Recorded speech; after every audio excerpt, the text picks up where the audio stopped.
দেখো আমরা যে পার্কটার মধ্যে আছি বর্তমানে, সেই পার্কটা দেখানোর চেষ্টা করছি আপনাদের। দীঘার মধ্যে একটি সমুদ্রের ধারে একটি পার্ক, ঠিক আছে? দেখতে পাচ্ছ খুব সুন্দর পার্কটি।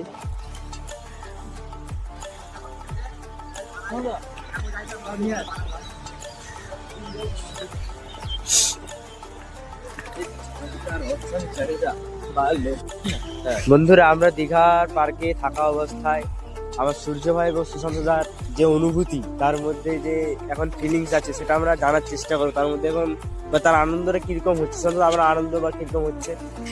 অবশ্যই এই দীঘার মতো মনোরম পরিবেশে যে কারোরই ভালো লাগবে, সেরকমই আমার এই শীতের সকালে ঠান্ডাতে এই দীঘার ঢেউ দেখতে পাচ্ছি সামনে, এই কুয়াশা ভরা, তারপর চারিদিকে এই মনোরম পরিবেশ। দাদা একটু দেখাও দর্শকদের, বন্ধুদের দেখো, এরকম পরিবেশে কারই না ভালো লাগে। তো সেই জায়গা থেকে আমাকেও খুবই ভালো লাগছে। তো আপনারা জানলে হয়তো অবাক হবেন, আমি আমার লাইফে প্রথমবার দীঘাতে এসেছি। একবার এইবার এসেছি।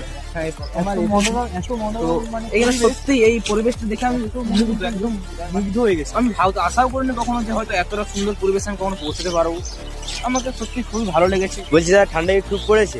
হ্যাঁ, ঠান্ডা পড়েছে, খুব যে বলবো তা নয়, কিন্তু মোটামুটি ঠান্ডা পড়েছে। হ্যাঁ, হয়তো ঠান্ডা হয়তো আছে বেশি, কিন্তু আমরা যে উত্তেজনাটা, স্নান করা যাবে না এত ঠান্ডার মধ্যে? আমি স্নান করা তো যাবে দাদা, কিন্তু এখন পরিস্থিতি দেখে বা আমরা যে এসেছি সেই জায়গা থেকে এই শীতের সময় নদীর মধ্যে দেখে অবশ্যই চেষ্টা করবো যে স্নান করার। দীঘাতে যেহেতু এসেছি সেই জায়গা থেকে স্নান করার চেষ্টাটা করবো অবশ্যই।